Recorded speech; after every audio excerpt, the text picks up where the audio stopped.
Okay, thank you. Well, good afternoon, everybody. We're going to call this meeting to order, and I apologize for my absence, but not really. So thanks for Jim, of course, covering. And so anyways, first order of business is the approval of the minutes. I presume you've all had a chance to those. Do I have a motion? There are no additions or corrections, minutes. I move to be approved as submitted. Or moved and seconded. Any discussion? All in favor signify by saying aye. Aye. All opposed, same sign. Minutes are approved. Is there any old business I'm unaware of? Seeing no old business, I'm going to call our first presenters forward. I'm going to ask Nikki and Dion to come forward on behalf of the Lenawee Juvenile Court and Lenawee County Community Mental Health. Welcome. Thank you. So we were going to introduce ourselves, but I guess the most important thing, we just want to make sure that you know, sir, that we're not Buckeye fans. Well, that's good. Go blue. We had joked earlier that one of the scoring criteria should be that if you're a Buckeye fan, you self-disqualified. So. I'm Deanne Bowens. I'm the court administrator for juvenile court. And I'm Nikki Feller. I'm the Chief Clinical Officer at Lenawee Community Mental Health Authority. We want to say thank you for inviting us to come and talk to you about STOP. STOP is Strength to Overcome Problems. It is a youth-focused intervention that we would like to do for the youth and that's involved with juvenile court, as well as the community overall. Are you worried about a youth who is struggling with mental health? The STOP program provides youth-centered, confidential support to the youth that have co-occurring conditions. Right. Thank you. We're here to help them. Unfortunately, there's not a lot of programs in the community that provide support for youth that have co-occurring problems and issues. Like most of the support provides one or the other, but not addressing both. So with STOP, we want to go ahead and provide that opportunity for families and youth and really provide them with the services that they need to address both issues. Can you move us forward? Thank you. With juvenile court over the last 5 years, we have taken in 1,000 petitions, and out of those petitions, about 850 plus of those have been authorized by the court. And through assessments, we've noticed that, a lot of the youth have these co-occurring problems. And we also noticed and learned that through assessing these youth, that they're either getting help with mental health and not addressing the substance abuse issues, or they're getting help with substance abuse issues and not addressing mental health. And so in collaboration with our friends at Community Mental Health, we identified that problem. We started doing some research, and we understand that in order to really make the difference in this community amongst the young people that we serve, that we have to be more intentional on the programs that we're creating and offering. And we have to really get creative and collaborate with one another, because one organization can't do it alone. So we are here in front of you today to talk to you about some of the facts, national and local trends that support our ask. 60% of the youth involved in our court has had mental health issues. And when you look at that number, that's pretty significant. Those are just the ones that have been diagnosed. We're not even talking about the ones that haven't been addressed yet. So the STOP program will allow us to assess the full picture and to provide services. So Nikki's going to talk about what co-occurring disorders are and what that looks like for Lenawee youth. All right, so we have, if we go back one, please. Yeah. We have some facts up here just for general information. So up to 60 to 75% of youth in juvenile justice meet criteria for a mental health disorder, and 40 to 50% also having a substance use disorder. And the national statistics are showing 1 in 4 having a serious mental health condition, which is above and beyond just those who are having situational symptoms or mild symptoms. So it does also, you can see on here, affect the rate of education. You'll see higher rates of truancy, suspension, and school dropout. Future involvement with the justice system, increased arrests, probation violations, and recidivism. And it's also going to affect their health and relationships throughout their life, as far as we see a large increase in self-harm in youth in this generation, chronic health issues, and also increased rates of suicide. And the national statistics, excuse me, are also talking about higher rates now of co-occurring disorders among youth. And I think the interesting fact when they talk about 19.5% of adolescents between ages of 12 and 17 had a major depressive episode. So a major depressive episode is more of a severe emotional disturbance. And again, that it has to meet 5 of 9 pretty high criteria to say that you're having a major depressive disorder or a major depressive episode. So that it's going above and beyond other diagnoses like adjustment disorder, any lower level depression, things like that. So these are individuals who are having serious symptoms over a significant portion of time. And also, the 19.5% of adolescents in the past year had the major depressive disorder, and 1 in 4 of those had either a major depressive and or an SUD issue.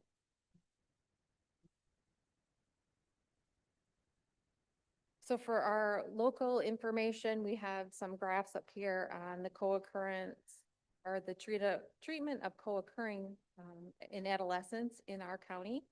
So during 2024, we've had 523 referrals. We completed 355 assessments, and all of those since 2021. And now with the new JJ reform, we are required, or the court is required, that we also participate with our MHJJ grant. Requires screening for all court-involved youth now. So it's not just if they suspect their symptoms. We are now screening all youth that come through. So I just, looking at the math for that, if you have 100 court petitions,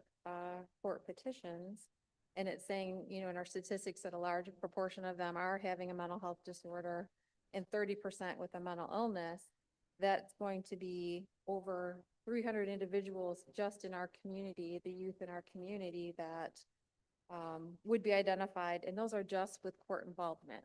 And we did, so if you look at, if we only had 523 referrals since 2021, we are not capturing or getting those people to come in and enter services. So that's definitely a gap. We did complete 355 Macy screenings through our grant through the state for MHJJ collaboration. So we are doing great in our collaboration of identifying youth. We just need to have the services now to send them to and to get them the treatment that they need. So some of those barriers to getting them to treatment and completing treatment, our services are often fragmented. Sometimes we say you need to go to this place to get this part of the service, and you need to go over here to get this other part of the service. You know, we do try really hard to get releases and do coordination and do all those things, but we don't really right now have a program that is integrated in the way we're all in the table providing that service. And you know, we need to, through this program, we're going to be looking at which barriers we need to overcome more, but some that we know from the research is the stigma of people wanting to participate in services.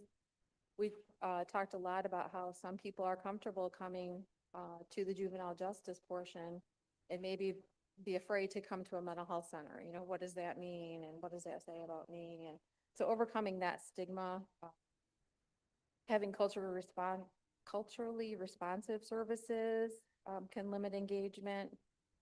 And we talked about the distrust of the barriers. And then we'll also be looking at transportation issues,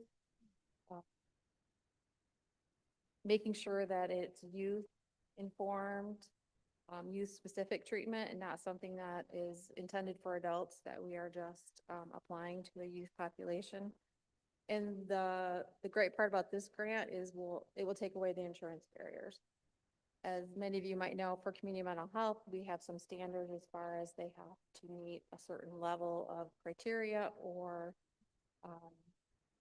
generally we serve Medicaid populations, so people with private insurance, that can be a barrier to community mental health, so that this will take away that barrier.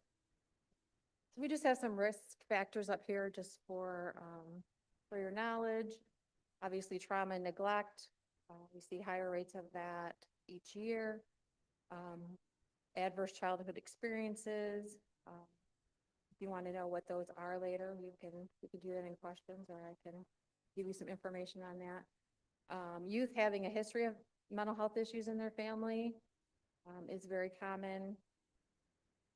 Youth involved in the system, so if they're in the child welfare system, if they're in other systems, it's going to increase their likelihood to also have mental health and substance use issues.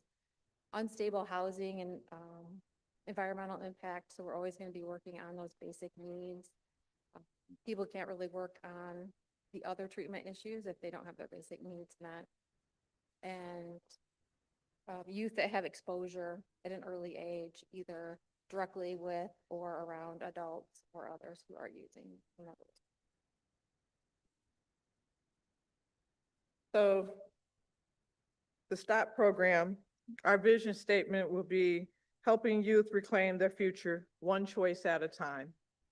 We talked about the risk factors. We talked about all of the other underlying risks that negate issues for young people to have co-occurring disorders.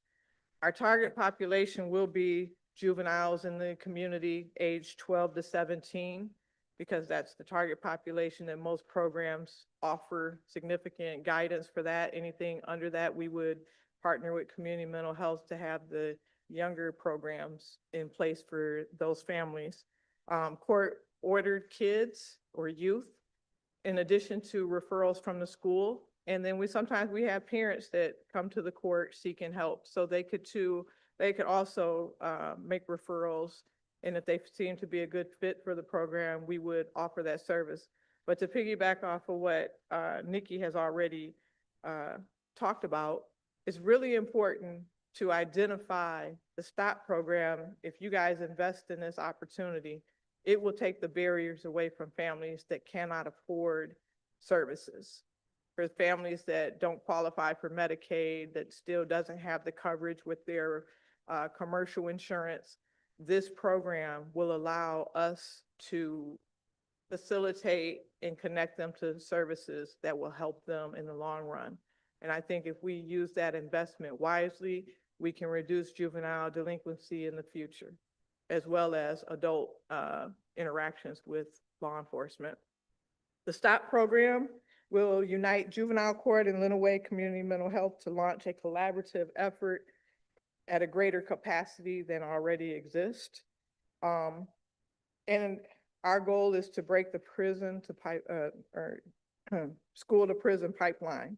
This collective impact collaboration will enable us to utilize our resources to better serve the community without barriers. I think removing those barriers is the biggest part for us, being that we are a smaller community and it's limited resources in this regard for families. Using collective impact model is the way that we would like to address this, because as stated earlier, one organization can't do this alone.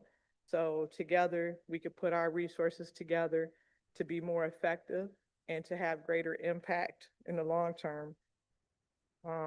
It's critical for effectively reducing juvenile delinquency because it brings together many different community partners to do their part and to work collectively, and to also provide families with the additional support system that they need.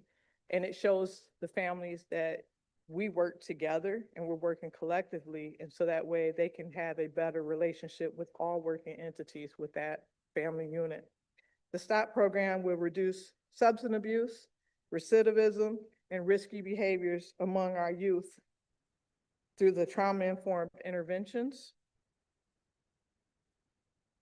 The need for STOP. Our current landscape within the community does not provide many treatment options that address co-occurring disorders. There are few programs that may offer one over the other, and we utilize those, and I think that those are great for the kids who score mild or moderate, but for the kids that score moderate to high in our assessments, they need greater interventions. So I believe that the STOP program would provide that for us. 1 in 5 youth involved in juvenile justice or social services have been identified with co-occurring challenges. So that's right there is alarming in itself, because that's just what's reported, as Nikki has already alluded to. We also talked about the barriers. So when we remove those barriers, we give people access. We give people access, we can bring change. Without that access, we don't have change. So we're coming to you and we're asking you to invest in this program, because as a community, we're missing the window of opportunity to provide interventions and solutions that impact the youth and the outcomes that create successful futures for them and their family. We can decrease high school dropout, we can decrease the delinquency, and we can help people become healthier and make better choices that they can be a productive member of the Lenawee County community. All right, so we're going to talk a little bit about best practices in treatment. So integrated care, there's lots of research that treating mental health and substance use issues in an integrated model is going to be much more successful than treating them separately or one before the other. And that is what this model is proposing. Another important piece that we've talked about for this program is the family engagement. We really wanted to make sure that we can get the parents to the table as much as possible, or the caregiver, whoever that may be. So we're looking at running groups where you have the family in a group simultaneously with the youth in a group, because as we know, you cannot just treat the youth on their own and send them back into the environment that hasn't changed. So that is a big part of this program. We'll be using trauma-informed approaches. One advantage we do have at Community Mental Health is I do have staff that are trained in trauma-focused CBT and certified. And I also do have clinicians that are trained in EMDR, which is evidence-based for trauma treatment. So some other evidence-based models as far as for juvenile justice is multisystemic therapy. I do have a therapist that has a history and training in MST, functional family therapy, and cognitive behavioral therapy, which the selected therapists will be designing their treatment out of those. And we want to provide a lot of community and cultural supports, making sure that our treatment and our agendas are honoring their cultural heritage and their background, and in trying to get all of that in place to engage not only them, but their families. Just a reminder, you got about 2 minutes to finish up, so I know you have a fair number of slides left. Okay. So just to quickly go through, we'll have intake and assessment, we'll have individualized treatment plans and life skills programming. And we'll have, as we talked about, group CBT therapy sessions, ensuring that they have individual counseling available to them, and then having some family support events. We'll also have community engagement opportunities that you can see on your slides, and trying to involve some incentives and accountability practices to help engage. And we'll be working with, all the providers in the community to try to make sure that they have the services that they need, the supports that they need, and ongoing support. And we'll be using a program logic model that we can talk about a little bit more. So evaluation and desired outcomes.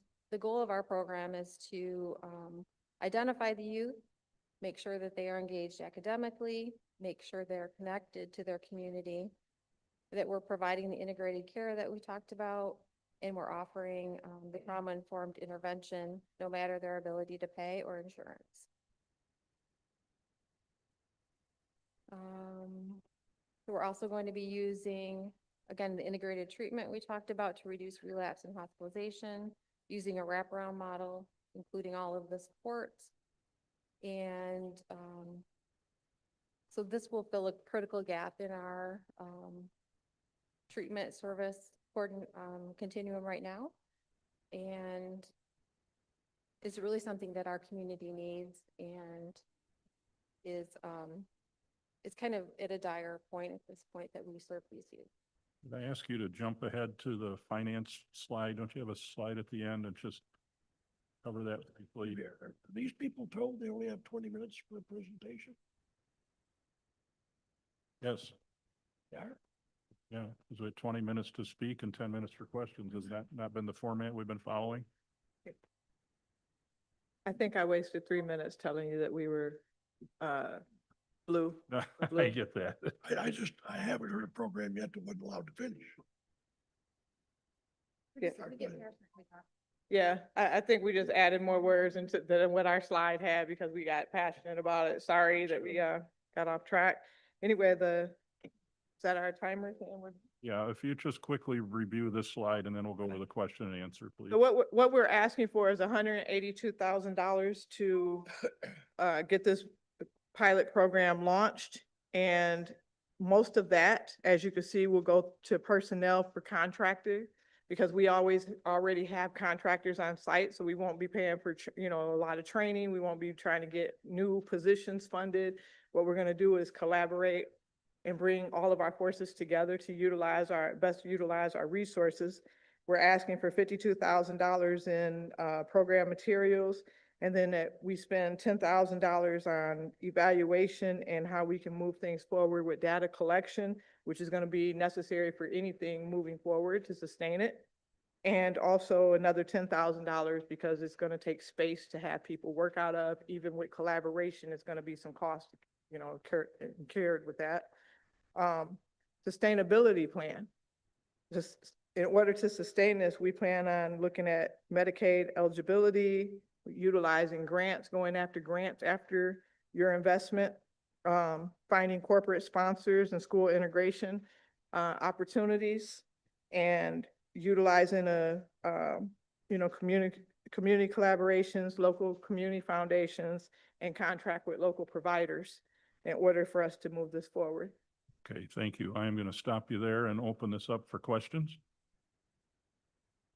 Commissioner Collins. First, let me say that I seriously like this program. I Thank you. really am impressed. I have long held that in order to solve this problem, we need to get to youth. We need to start with youth, build up. So I'm impressed, but just a couple of quick ones. You said you have to take a look at transportation.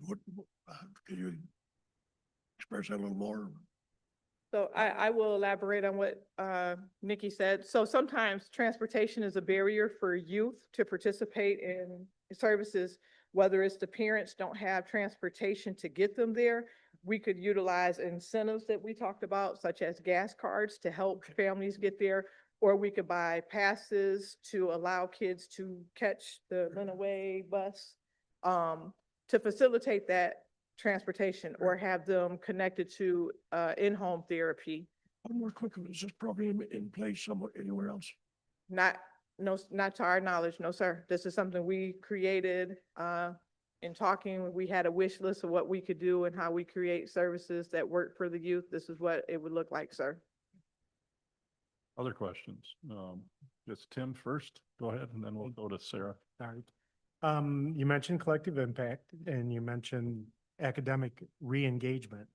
what role do you see for school personnel in this? Because that kind of was missing.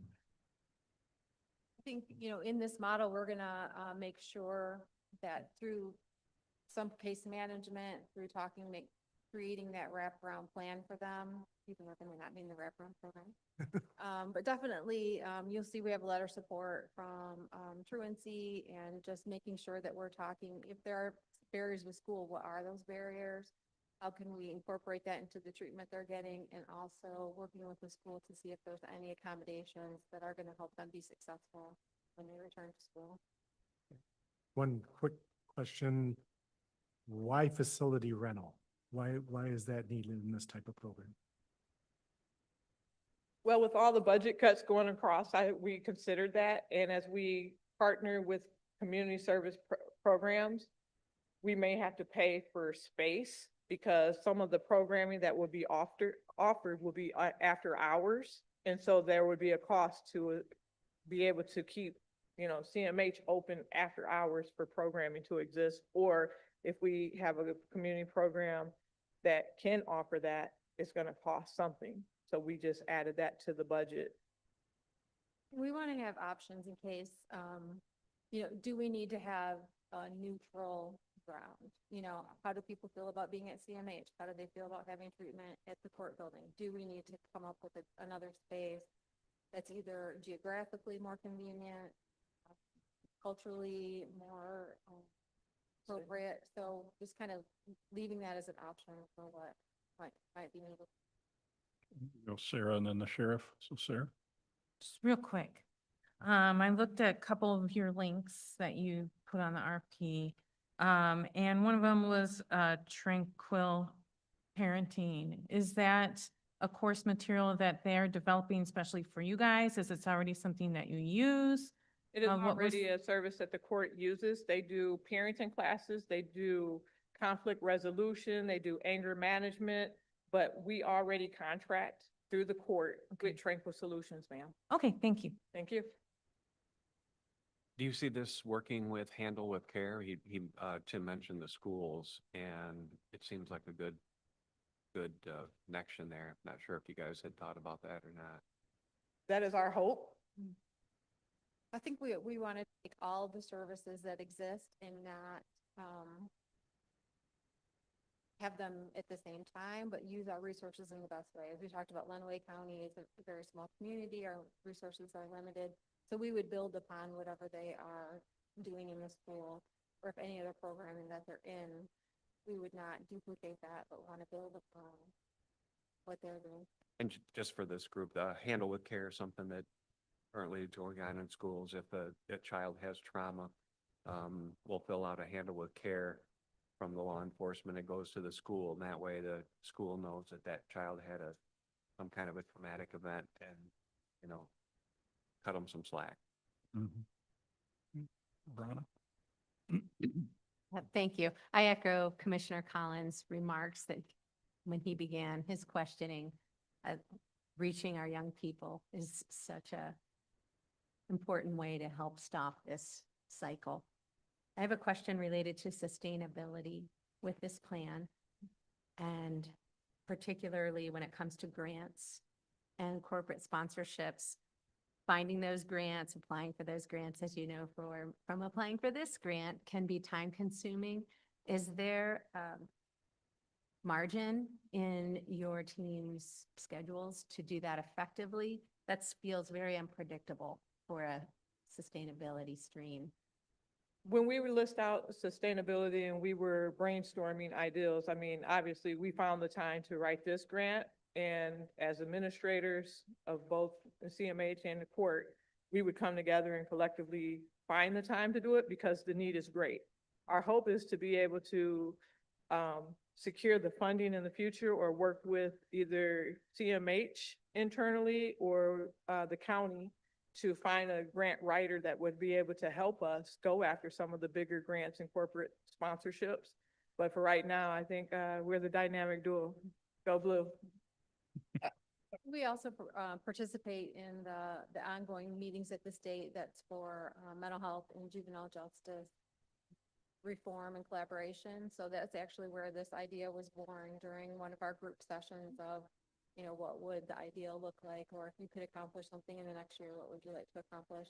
We're always advocating too with the state, like, is there a billable code for CMH that could be expanded more for prevention, that they wouldn't have to meet the strict criteria for a severe emotional disturbance? So we will continue to do that as well, because obviously Medicaid is one of the funding sources, and we have a high Medicaid population.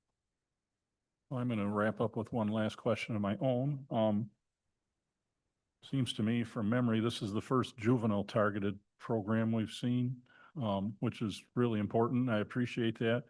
We also, from some of the other presenters, are seeing kind of, in fact, we're going to have another one in a little while, two different approaches, more traditional, bring the folks in, get them one-on-one, and then we all see a push on some of the telehealth models. You know, I guess my thought about young people is A, they're more tech savvy, but B, they're less interested in being accountable without somebody there in front of them one-to-one, speaking from my experience with my own children and not criticize anybody else's. Do you see a role for telehealth? Is that something that you think could be incorporated as we work on these initiatives? My opinion, it's more difficult to do therapy with telehealth. You have to have a very invested person with quite a bit of insight and motivation to do that. So with this program, as I said earlier, we would like to have parents getting classes at the same time that the youth are in group therapy. So that's kind of why we are going for getting them in person, trying to do the relationship building, understanding that we're working collaboratively for their best interest. You know, there's no bad guy, no good guy. We're all here in their best interest. In person would be. And if we're being honest, I mean, a lot of young people, during COVID are really impacted with their grades right now, because it's easy to turn your screen off or make it look like it's freeze your screen. Right. And so you're really not engaging. And so our hope is to get people to engage in person and build real relationships that move them forward and get the help that they need. It's too difficult to do that with youth because they'll tell you anything and they'll tell you everything's great and they're doing just wonderful and nobody has a problem but their parent. So, Understood. you know, I think getting them in and really engaging them and learning who they are and really doing the assessments in person is very critical to the success of this program and any program that deals with youth, in my opinion, sir. Sure. Well, thank you for your time. Thank you for your proposal. And we're going to bring up our next presenters, which is from Bicycle Health. You'd come forward and introduce yourselves because I didn't see your names here readily.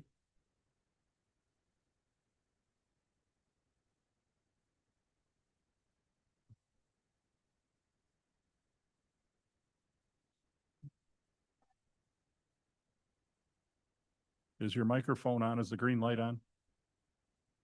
That would be good. Much better. Thank you. Hi, guys. Morning. Good afternoon. Hello. Thank you. Very nice to officially meet the team responsible for making a difference in Lenawee County. So I am Liz Taragosha. I am the Director of Growth Operations with Bicycle Health. I am joined today by with my colleagues, Mr. Steve Tomlin, our VP of Business Development, Criminal Justice, and Ms. Jessica File, who leads our boots on the ground outreach efforts in the state of Michigan. We are here today to share Bicycle Health's proposal to expand universal access to community-based opioid use disorder treatment across Lenawee County. Next slide, please. So before I go into the details about our proposal, I just want to start by sharing a little bit about who we are. So Bicycle Health is a national medical group solely dedicated entirely to treating patients who have opioid use disorder. In 2017, we were actually founded with one mission and one mission only, and that was to make high-quality addiction treatment available to anyone who needs it, no matter where they live and what resources they might have. We use a telemedicine-based model, meaning patients can connect with expert providers through their phone or computer without needing to travel to an actual clinic location. This approach actually breaks down the barriers to treatment, especially in rural or underserved areas. Today, we operate in 27 total states with a clinical team of more than 70 addiction specialists and 40 peer recovery coaches. We serve over 15,000 patients every single month, and in total, we have helped more than 40,000 people actually start and sustain recovery. Of those 40,000, almost 3,800 of those patients have been in the state of Michigan alone. We contract with all major insurance providers, including Aetna, Cigna, United Healthcare, Blue Cross Blue Shield, and Medicaid since 2022. Our care is evidence-based, centered on medication-assisted treatment like buprenorphine, naltrexone, and long-acting injectables. And it is paired with behavioral health, peer support, and care coordination. We offer over 1,000 peer support groups every single month, and we also provide one-on-one peer recovery coaching. Since 2023, we have been a partner with the Federal Bureau of Prisons, where we have been servicing 150 residential reentry centers across 49 total states, to be exact, ensuring that when the justice-involved individuals re-enter into the community, they do not fall through the cracks. At our core, we combine medical expertise with technology in order to bring treatment directly to patients' homes. And we're excited to bring that same effort into Lenawee County. Our goal is pretty simple, and that's to make sure everyone has the help they need in Lenawee County and that they can access that care very quickly, safely, and without any unnecessary barriers. We believe that this program can actually close the treatment gap in Lenawee and build a sustainable path for long-term recovery. As you can see here, Lenawee County is facing a treatment gap when it relates to opioid use disorder. 85% of people who actually need the addiction treatment here are not currently engaged in that care. The opioid prescribing rate in Lenawee is 81.7 prescriptions per 100 residents, significantly higher than both the Michigan average and the national average of 59. Not to mention that the county is also federally designated as a health professional shortage area for mental health, meaning that there just simply aren't enough providers to meet the need.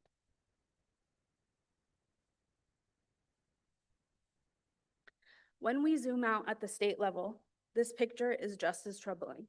In 2023, only 27% of the 220 Michiganders with OUD actually entered treatment.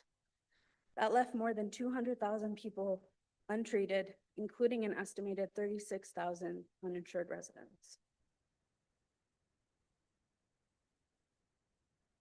In Lenawee, these gaps, next slide, please. Thank you. In Lenawee, these gaps hit certain groups even harder. Nearly 1 in 5 students report persistent depression, and 14% have attempted suicide in the past year. These mental health struggles are closely tied to increased risks for substance use. We also see heightened risk among justice-involved individuals. Those leaving the Lenawee County Jail or the Gus Harrison Correctional Facility face one of the most dangerous moments in recovery, the transition back into the community, where overdose risks are actually at their peak.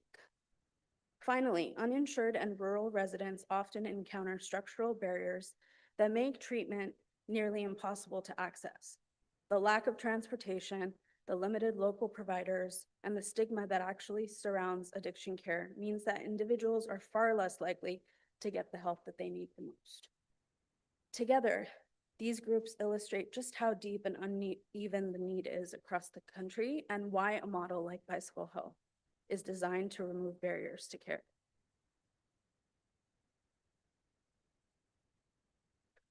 So Bicycle Health is the only large-scale telemedicine-enabled OUD treatment program that is currently established in Lenawee County already. With an added infrastructure that we are proposing and a local on-the-ground presence, our model is even better positioned to reach people who face barriers to in-person care. Whether that's due to the transportation challenges, any concerns that they have about the stigma, provider shortages, our goal is to help increase access to care wherever possible, and we're here to help make that difference. Okay, a look into our proposed model. So this is how we plan to actually deliver on that promise and what that infrastructure will look like. Our proposed model is built on a simple but powerful principle: universal access. Bicycle Health will make comprehensive evidence-based treatment services for OUD available to all residents of Lenawee County. That means no exclusions based on insurance coverage, where someone lives in the county, or whether they have reliable transportation or not. This model is designed for adults 18 and over. However, we also are implementing an adolescent program for 16 and 17-year-olds.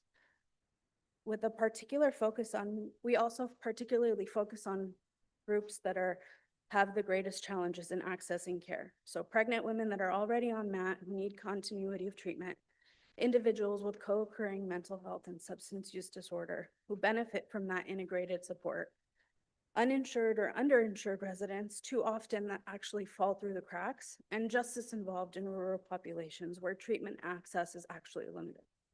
In short, this is a county-wide safety net designed to meet people where they are and ensure equitable access to that.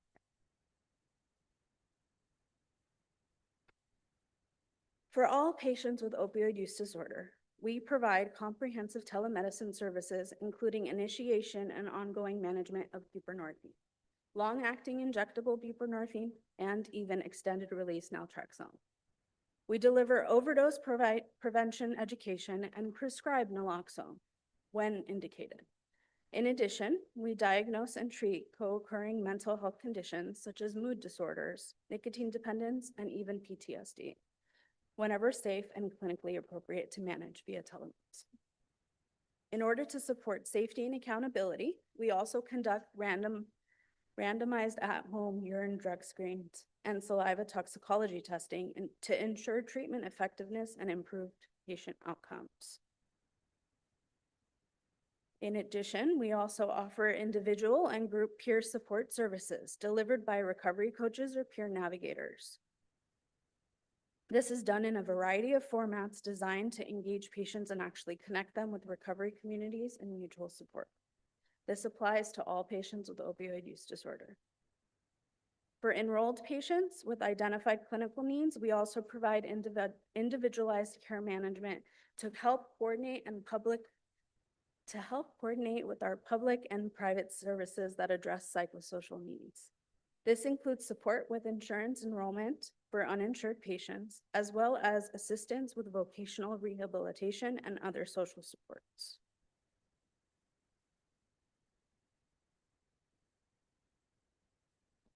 To make our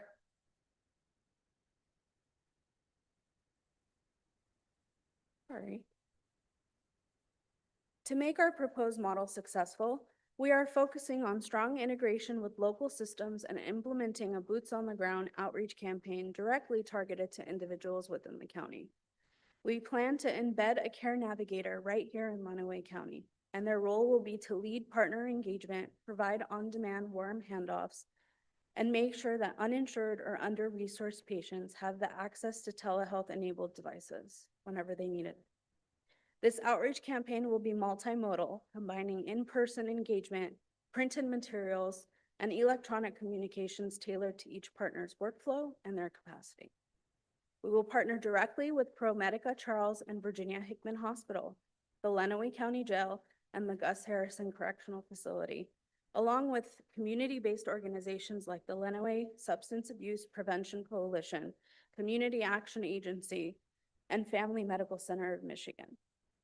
Where referral processes actually exist, such as emergency departments or jail reentry teams, we will plug directly into those workflows and integrate ourselves in order for them to be able to refer individuals with opioid use disorder into our program. Where no process exists, we will help build one. So every referral is acted on quickly, timely, and appropriately. Finally, our model will also function as a bridge clinic. That means if someone starts treatment in the emergency room after an overdose or is released from jail, they can be enrolled in our telemedicine services that very same day. Our team will then continue care until a long-term provider is identified, if needed, ensuring that no interruption in life-saving treatment.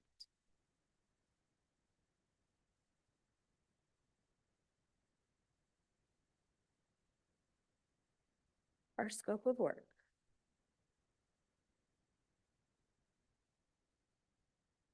Our approach is fully aligned and focuses on the Schedule A course strategies from Exhibit E's list of opioid remediation uses. It is built around 5 core areas: remediation uses, proposal requirements, program fit, staff qualifications, and implementation strategies. Just to dive a little bit deeper, next slide, please. We'll ensure universal access to care for all Lenawee residents with OUD, regardless of their inability to pay. Grant funds will support uninsured or underinsured patients. Telehealth devices will be provided whenever needed, and insured patients will continue under their existing contracts. We will directly provide outpatient counseling, care management, and group support while coordinating with external providers for services beyond the scope. We will also partner with OBGYN and midwifery practices to make sure that pregnant and postpartum patients receive that seamless collaborative care they need. We'll also partner in emergency departments in Lenawee County to create a 24/7 referral process so that any patient started on MAT can seamlessly continue to care. Our care navigator will maintain those relationships to make sure the integration is smooth. We will also work with high-volume referral sources to co-develop handoff protocols. The goal is to ensure patients move quickly and smoothly into recovery care without any delays or gaps. Our telemedicine model provides treatment for both OUD and mental health conditions like mood disorders, PTSD, and nicotine dependence, as mentioned. Through enhanced care management, we will coordinate with primary care, psychiatry, and other providers when services beyond telemedicine are needed, so that patients receive that true comprehensive care.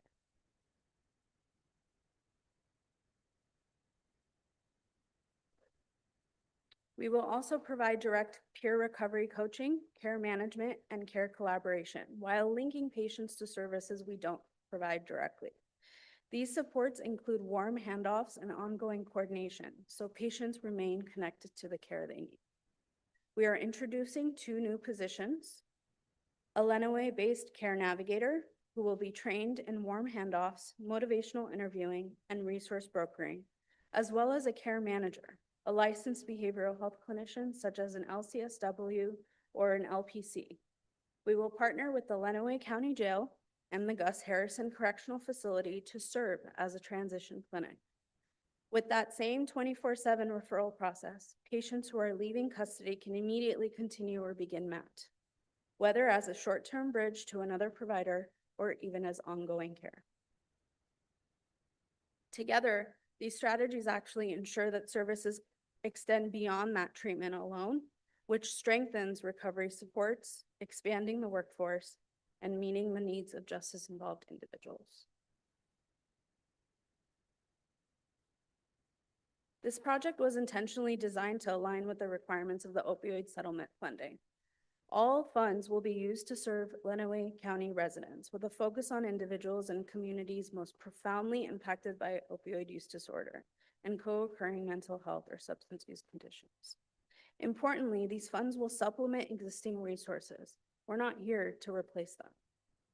We've structured everything in alignment with Exhibit E, ensuring that full compliance with how opioid remediation dollars are actually meant to be spent. This program directly supports 2 priorities highlighted in the settlement: increasing access to treatment and recovery within jails, and strengthening the behavioral health workforce through the new local roles like the care navigator. In short, our proposal is not only responsive to the local need, but it is also fully aligned with the state and federal and national guidelines for opioid remediation funding.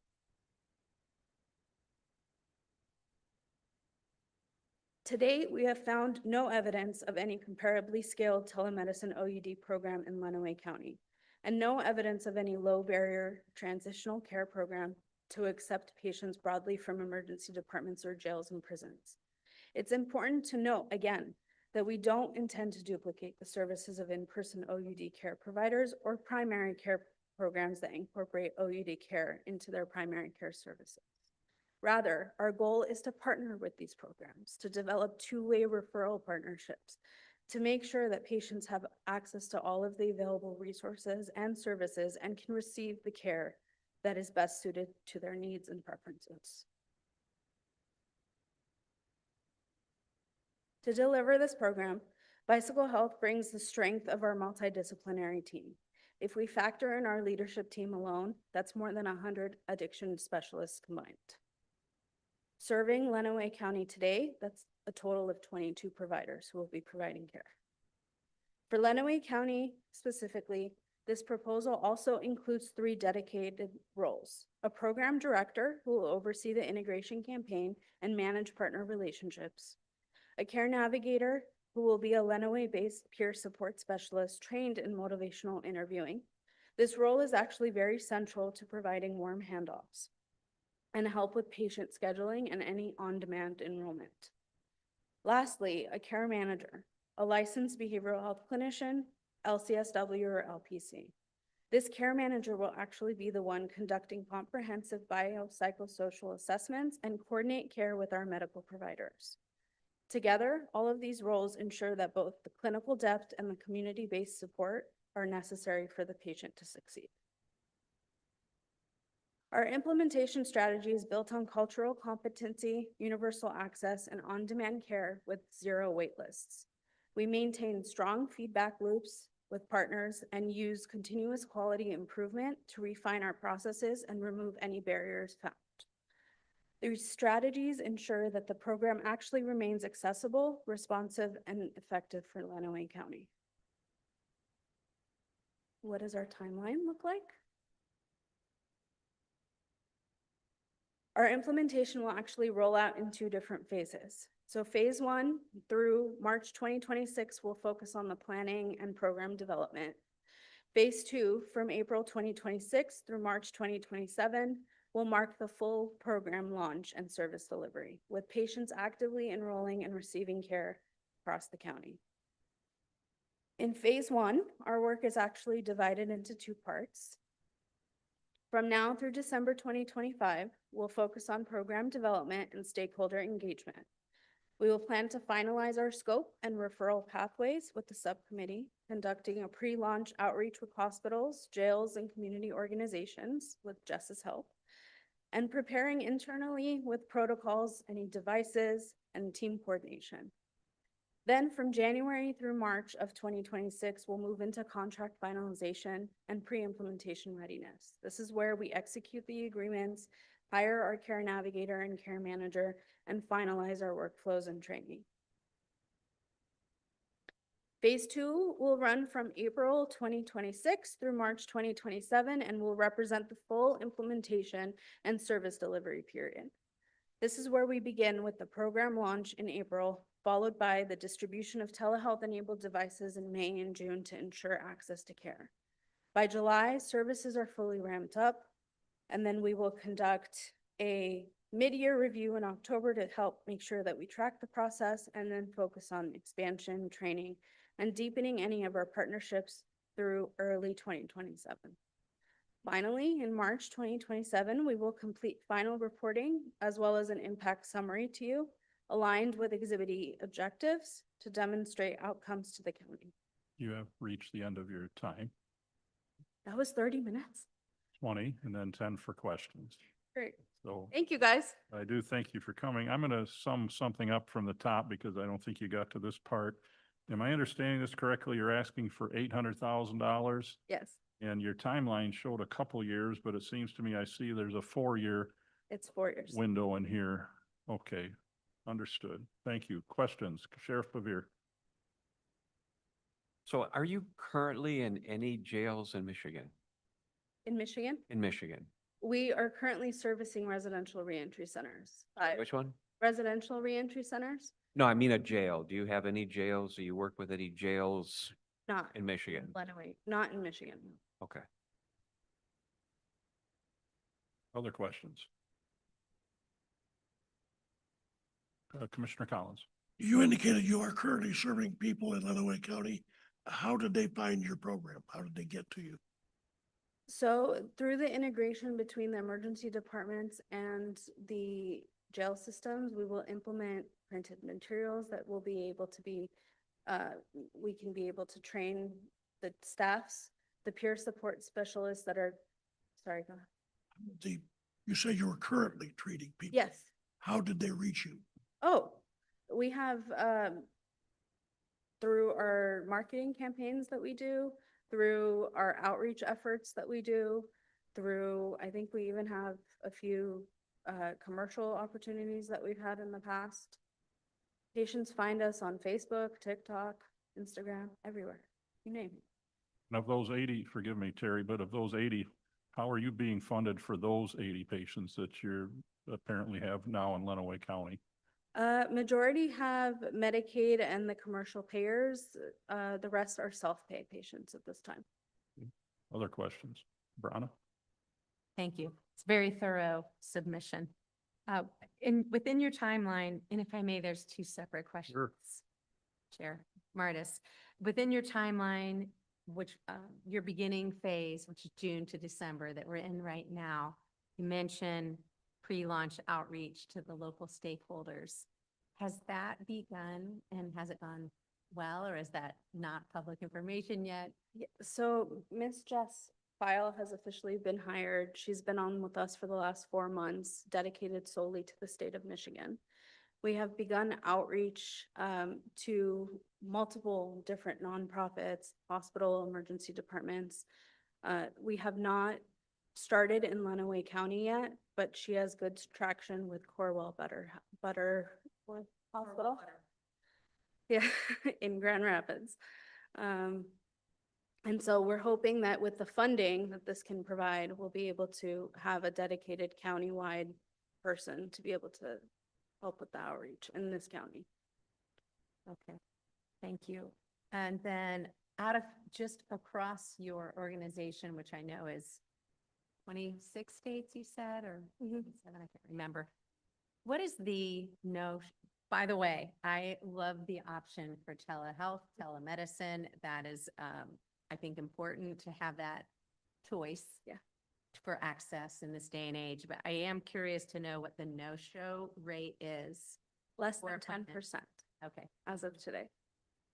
and it's adults. You serve, So we serve adults 18 and over, with the exception of Maine and Minnesota right now, where we implemented the adolescent care program, 16 and 17-year-olds. And then we're also working to expand in Michigan. thank you, thank you. Sheriff? I'm trying to wrap my head around this. So are you a middleman? I mean, do you then reach out into the counties to all the different services that are currently in the county and they're the boots on the ground? Is that how it works? I'm trying to figure out how you would work in the jail, coming into a jail, and would you have to work with our tablet people to do telehealth through tablets? I mean, how does that work exactly? I can take this. I've been working in criminal justice for about 35 years now, doing substance use disorder. In the past 7 years have been specifically with MAT. So we are developing apps that are used within the jails on the tablets. You're developing apps? We're refining, we have community-based apps now that are on phones. So that's how the telehealth is delivered. We do that with the Bureau of Prisons we actually have Bureau of Prisons, 49 states. That we're working with a variety of the national correctional healthcare companies. And then we do the transition piece in the residential reentry centers. So delivering behind the walls becomes the balance of, okay, who is your medical provider if you're providing yourself, and how does that service then begin? For the community, what we do, and again, kind of going back to some of the earlier comments, a lot of people now are digital natives. They've been raised on devices. I don't know what the ages of your children. Mine are 22 and 26. I've seen the top of their heads more than I've seen their faces because they're constantly looking at a device.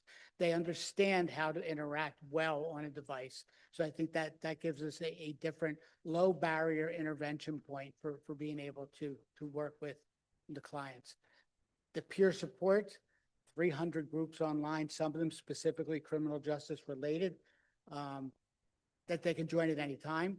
There's a schedule that's available, peer recovery support specialists, and recovery coaches that are available for all the individuals via the app. And to further answer your question about the discharge plan, how we will work within the jails. To date, we are actually working with the district planners and the teams that are inside the walls in the facilities. We are their map provider when the justice-involved individual gets ready to leave and re-enter the community. We just finished implementing in the state of Colorado. I was trying to figure out how you do an injectable through an app, but that's, Well, in the community, we would actually call the prescription in to a CVS, a Walgreens, or a local provider. We have providers in every state. We have a vetted list. And then of in the pharmacy. jail. In the jail, we can't inject. We can write the prescription and then co-work with whoever your medical provider is, whether you're doing it yourself or you have someone you're contracted with, so that we can then do that. But yeah, obviously a 30-day injection in jail is a lot easier, no diversion. Understand all of those pieces very well. We have about 2 more minutes. Tim? Just a quick question about peer coaches. You indicated that you have 41 of them. And are they boots on the ground in the county, or are they just through telehealth? They are now actually boots on the ground. So they also see all of our patients. They each have a dedicated panel that they are responsible for, but they are also attending a lot of our outreach efforts and doing that boots on the ground work for us. Commissioner Collins? I can clarify that. You said there are 41, and they're all in Lenawee County. In Lenawee County. Not in Lenawee, so they are national recovery coaches. They are all over, I'm currently in Lenawee County. just Jessica. I actually live in Muskegon County, but I'm here a local resident of Michigan. We have 3 recovery coaches that currently reside in Michigan, but our 46 recovery coaches service patients all over the United States. And the really neat thing is that our patients are able to choose which recovery coaches fit with them best. So they get the most comprehensive care. They get the best wraparound care that they possibly can with peer-led support. We walk beside them as they go on their recovery journey. We're about out of time. I'm going to throw one question out here. You're budgeting about $75,000 a year, presuming you're going to have 150 patients. What if that turns out to be 70 patients? What happens to the money then that's distributed, presuming 150 patients? Patients may not be the right word, but I think you know my intention. Clients. Clients. I think at that point, we would either get the money back at that point. I think we'd have, yeah. I can answer that. Yeah. Staffing it regularly, something we negotiating. Correct. Thank you. Thank you for your time. Thank you for, oh, I'm sorry. Question? Yep, If Francis. we go back to the Bureau of Prisons contract that you have, so if they receive their medically assisted treatment, does the Bureau of Prisons notify you? And then on their tablets is the regular therapy that they have? So the Bureau of Prison contract excludes any counseling and mental health. So it's strictly medication assisted treatment. So what's the tablet for? So patient would leave the prison, go to a halfway house, and we would be able to see the patient through the tablet. So the ancillary services would be once they're released. Yes. Okay, thank you. It starts as soon as they get Can released. they have peer support specialists if they're receiving injectables while they're incarcerated? Yes, So peer support is included in that? yes. Okay, thank you. Thank you. Thank you, everybody.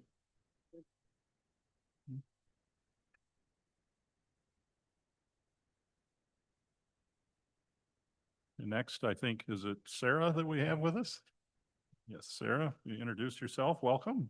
Hi there. Thank you so much. So I'm Sarah Cook Raymond with Impact Marketing and Communications, and I have my timer, so I will hit start. Very good. So I'm going to give you a very quick overview about our organization and our services. Then I'll spend the most time kind of walking you through the formal sort of proposal activities that we're recommending and our budget, and then very quickly walk through some sort of work samples, case studies. So next slide. Next slide. So we are a full-service marketing communications firm. We have over 30 years of experience. We are woman-owned. We have won dozens of awards across graphic design, website design, behavior change campaigns, et cetera. And we have a really sort of multidisciplinary staff that are trained in not only public relations and media and graphic design, but also in motivational interviewing, stages of change, trauma-informed care. So this area of public health and behavior change is really at the fabric of what we do and who we are. Next slide. This is just a quick snapshot of our services. So again, marketing communication strategy, photography, videography, branding, social media and awareness campaigns, et cetera. Next slide. So I'm going to walk you through very quickly. I will not read everything that's on these slides, but just to give you a quick snapshot of our healthcare experience. So I like to say that we work with the entire ecosystem across public health. So city, state, local, county health departments, community-based organizations, health insurers, pharmacies, training organizations, schools of medicine. We've worked with social workers. We've worked with outreach teams. We've worked with transitional care coordination teams for folks leaving from jail to community. We've worked with unstably housed individuals. So really sort of the whole ecosystem of people working in healthcare systems and behavioral health, and then those sort of serving boots on the ground. Next slide. This is a quick snapshot of our federal experience. So we've worked with a lot of organizations across the U.S. Department of Health and Human Services, including virtually every group under the Health Resources and Services Administration, known as HRSA. We've also worked with the CDC and the CDC Foundation. We're a preferred communications vendor for SAMHSA, the Substance Abuse and Mental Health Administration. We worked with HUD, Housing and Urban Development, Labor, and others. Next slide. We've also worked with a lot of health departments. So we have a 13-year and counting working relationship with the New York State Department of Health. We've helped them execute a number of public health campaigns. I just have a few listed here. So we have our award-winning Prep Aware Week campaign, which is focused on helping overcome stigma and help with uptake of medication known as pre-exposure prophylaxis. The In Care campaign, which was done across New York State and nationally, where we reached more than 1 in every 2 people with known HIV in the country. And our End Disparities campaign, looking at underserved individuals, won up here a News Digital Elite Award of the Year. We also work with organizations that help with city and county health departments, such as NACCHO, which is the National Association of County and City Health Officials, and we worked with them on publications, disseminating some of their research, some of their CDC-funded work, and some of their campaigns. Next slide. I won't go through all of these numbers here because I have them listed on another slide, but just to say that we have worked on opioid settlement funded campaigns in the past, including at the county level. We are currently in year 2 of the Erie County Detect to Protect campaign, and I'm going to share some examples from that campaign. And then we've also worked with organizations that work with state health departments such as NASDAQ. Next slide. Okay, so why a public health campaign to address opioid overdose prevention? Next slide. So one of the things we know about public health campaigns, other than that it's an approved area of funding under Exhibit E, specifically G, prevention programs, funding for media campaigns to prevent opioid use, is that they can be effective in changing behaviors. So we know that stigma, whether it's stigma to carry Narcan, whether it's stigma to undergo mental health services, substance use treatment, to even sometimes stigma for providers providing these services, we know that that can be a major barrier. We also know that it's important that individuals know what resources are available to them and feel that empowered to act upon those. Public campaigns can help increase public knowledge. They can help change attitudes, influence health behaviors. They can normalize harm reduction and medication-assisted treatment and recovery services, and as previously mentioned, help reduce stigmas. They can also be critical in helping disseminate information about overdose prevention, as well as the activities that are going on in the communities. Next slide.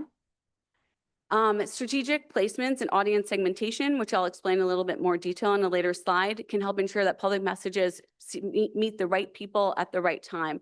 It's incredible the type of precision that we can have in terms of digital marketing, as well as sort of working collaboratively with the activities that are already taking place here in the county to help increase visibility.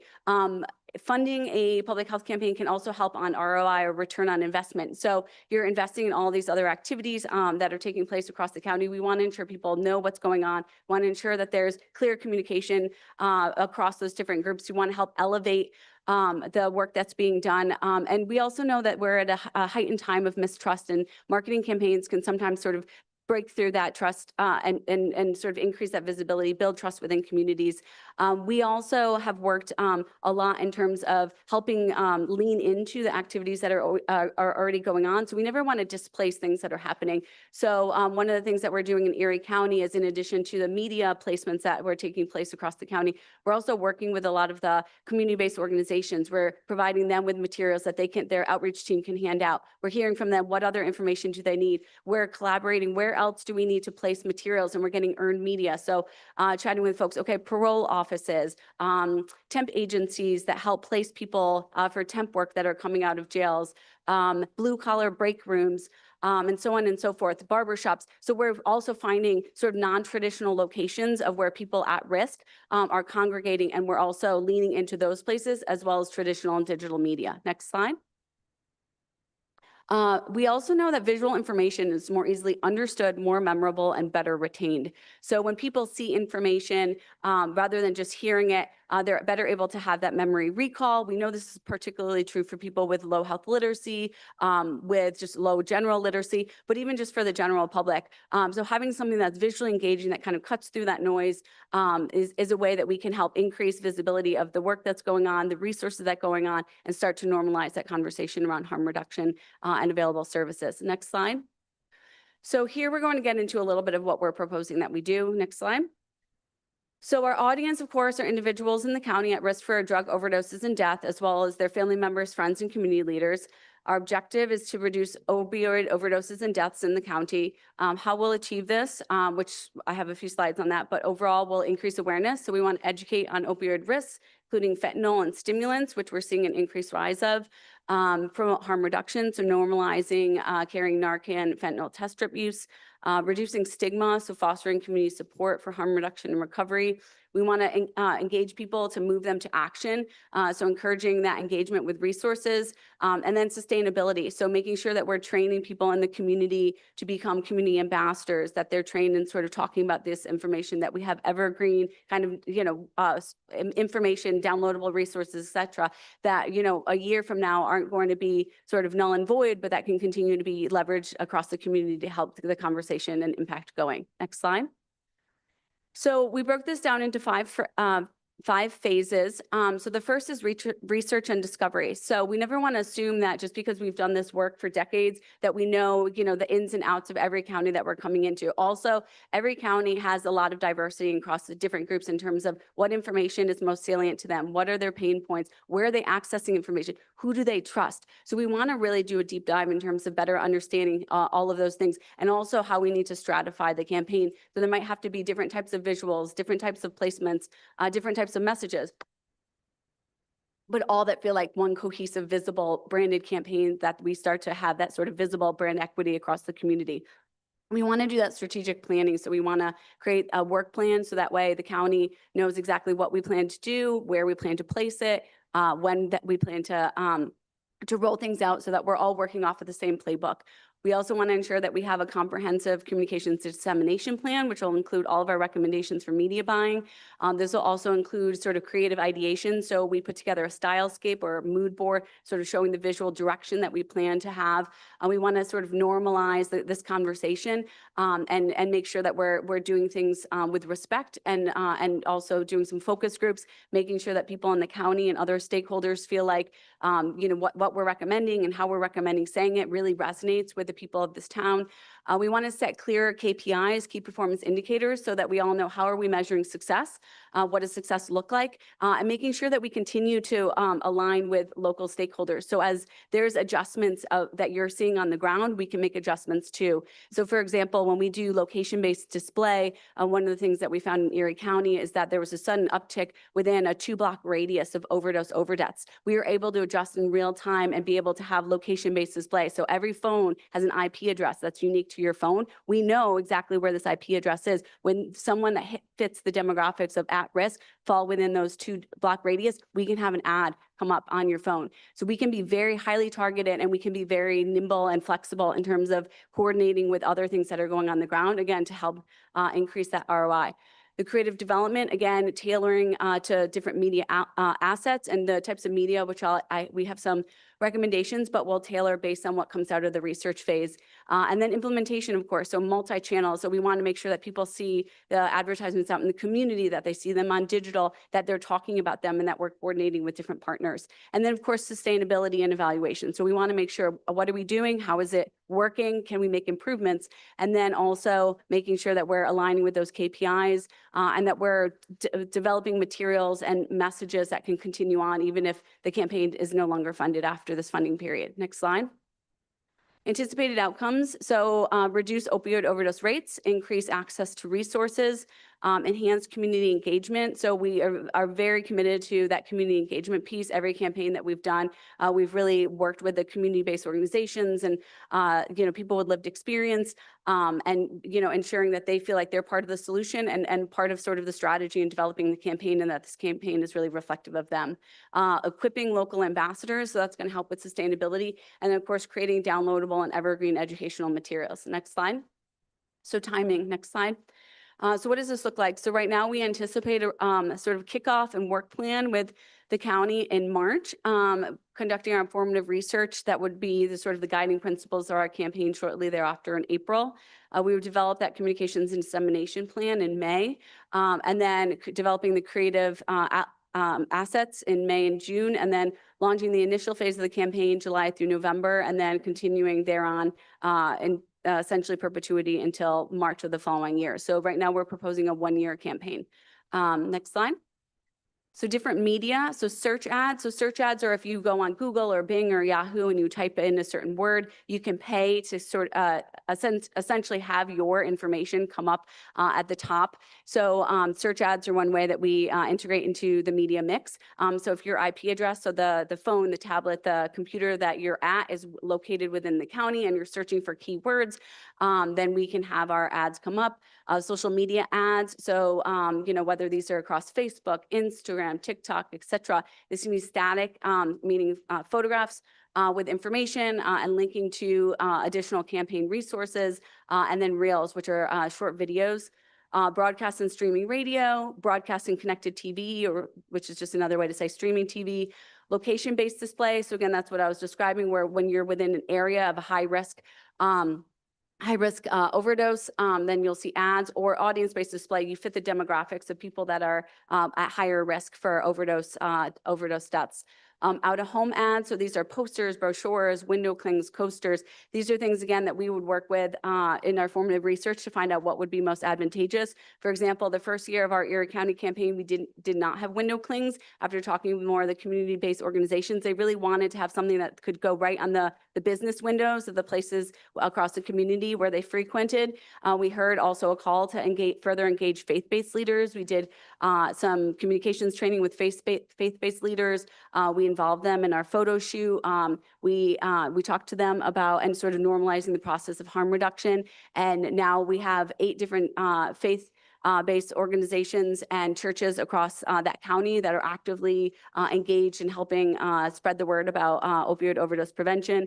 And then pixels on websites. So if you've ever gone somewhere and then you realize, oh my gosh, I'm getting all these ads, like it's because a pixel, essentially a code on the other side of the computer, knows that your IP address has gone to that website, and now we can re-ping you. So we know that sometimes people, the first time you hear a message might not be what's going to move you to action, but maybe you're at the point of contemplation. And so we want to keep getting that information to you and hopefully moving you to positive change. Next slide. Successful metrics. So we'll measure website visits. Again, coordinating with the county around where do we want to direct people? Is that a particular page that we might be able to develop social media and educational materials? Is that do we want to address Narcan orders, fentanyl test strip orders, etc. So working with the county around what information is going to live on the website, looking at impressions across social media, digital and traditional platforms. So essentially measuring all of the places that we place media. We can be very highly targeted. So if we place a radio ad, we can see within a small time frame of a few minutes after that radio ad, what did the traffic to that website look like? Increases in harm reduction supply orders. So has there been an uptick in harm reduction supply orders, since the launch of our campaign, since different ads went live? And then, of course, reduction in opioid related overdoses and deaths, which is what we're all here for. And then again, continuing to evaluate, continuing to communicate, and refining as necessary. Next slide. So our budget. So our budget includes the formative research piece, so focus groups, looking at social listening, stakeholder interviews, also reviewing any additional material from the county. We would be developing a work plan and our media and communications plan, developing all of the creative assets. And then, of course, more than half of our budget would be specifically to actual media buys. Next slide. This is a whole lot of bullets that pretty much says what I just mentioned, and also includes, of course, meetings and ongoing evaluation of the campaign. Next slide. So here I'm going to talk about a couple of examples. So Erie County Detect to Protect campaign. So this was one that we did in Erie County, New York. It's a 2-year campaign. We're currently in year 2. So the data you'll see in just a moment will be of last year because we have a full year of data. This particular campaign, they noticed that they were starting to see a lot more fentanyl-related deaths being from their older population and their cocaine supply. So this were individuals who did not necessarily see themselves as at risk. We created a whole swath of audio and video ads, as mentioned, coasters, posters, window clings. So if people went into bars, they were seeing it on the coasters. If they were going into pharmacies, if they were going to barber shops, and then also those sort of non-traditional places that I mentioned earlier. We know that we need to have enough consistency of visuals that people have that brand identity, but that it doesn't feel stale. So again, having a sort of cadence to update social media and ads every couple months, and then also really engaging people on the ground as sort of community and brand ambassadors. We also created a social media toolkit with downloadable resources. So anyone that visits the campaign website, whether a community-based organization or individual that's passionate about this work, can download that and continue to help spread the word. Next slide. Here are just a couple of examples. So the middle one you'll see, as we prepared for the second year, we heard requests to start engaging more blue collar workers. We integrated that into some of our visuals and also into some of the blue collar worker workplaces, break rooms, etc. Next slide. So here's a quick snapshot of some of the findings. So in 2024, so the first year of the campaign, we had more than 9.4 million impressions on social media, more than 5.5 million impressions on location-based and audience-based display, more than 2 million via streaming audio, more than 1.8 million impressions on streaming video, more than 133 visits to our campaign website to order fentanyl test strips and Narcan. This resulted in a 374% increase in the ordering and distribution of fentanyl test strips, 1,796% increase in the ordering and distribution of xylazine test strips, and 236% increase in ordering and distribution of Narcan kits. We also saw a 14% decrease in opioid-related overdose deaths. Next slide. The campaign also won a Gold Muse Award for Best Advertising Campaign, a Healthcare Digital Marketing Award, and a VIDI Gold Award for Best Public Service Announcement. Next slide. And then these, I'm just a few examples of other campaigns that we've done. Next slide. And then again, lots of social media hits. Next slide. Next slide. So a lot of out of home. So we're very nimble and flexible in terms of adapting to media placements. Next slide. This was one that we did for New York State, that won the Digital Elite Award. Next slide. Here's one that we did for Pennsylvania Suboxone Clinic. So this one, we were charged with targeting people who are Medicaid eligible in high-risk areas of Pennsylvania at risk for opioid overdose deaths. It ran over the course of the summer, and we had 1.3 million impressions and 438,000 reach. And people were coming into the Suboxone clinics mentioning the campaign and requesting to talk more about services. Next slide. Okay, I'm going to go through quickly. So this is FAST, CDC. So we know the importance of connecting public health and public safety. So we developed some trainings around best practices for leveraging data and cross-communicating across those teams. Next slide. We've also done work around behavioral health with youth. Next slide. We've also synthesized clinical research findings and best practices of buprenorphine opioid treatment, as well as transitional care coordination from jails to community. Next slide. This is just another one of our opioid treatment guides that we helped synthesize the research findings and leverage e-learning best practices. Next slide. And I'm 5 seconds under. Well, that's a breathtaking performance. Thank you so much. Very efficient use of your time. Questions? Anybody? Sarah? I just want to make sure I understand. So for example, the Detect to Protect Mhm. had the little scan. The QR code. Thank you. Yep. So if somebody were to scan that, where would that take them? And would it be like a resource or just information? It like, would it lead them to test strips for fentanyl? What does that take them to, for example? Yeah, so in that, so for that particular campaign, it brings you to a page on the county health department site. And on that page, there's information around opioid use. There's the social media toolkit. So with downloadable resources, there's how to order fentanyl test strips, how to order xylazine test strips, how to order Narcan. There's a video that explains how to use all of them. So it's kind of your one-stop shop. So what we do, we never want to come in and be prescriptive. Like you all are the experts in this county and what's happening. We bring that sort of social marketing expertise. And so what we want to do is leverage those two things and create something that feels uniquely like situated for for this county. So what we would do is we would work with the county health department and all of you and identify, okay, where do we want to direct people? What is the most critical information? Knowing that people tend to scan information, how do we best want to organize it? We can develop all the designs. The county did not want us to go behind the scenes and do the programming, although we can, but they wanted us to work with their IT department and hand off all of the information. So we designed the pages, we designed all the graphics, et cetera, and then walked their IT department through how to actually put up the informational video, to put up the social media graphics, all of that. So all of the QR codes go there, and we can actually track when people are scanning the QR codes and going to the website. So we can actually come back and say to the county, okay, we can attribute X number of visits to the campaign because we can see that the X number of people are scanning the QR code and actually going to the site. Okay, thank you. Yeah, you're welcome. Other questions? Well, I'll throw one out as we sit here and review a number of proposals. We see similar timelines.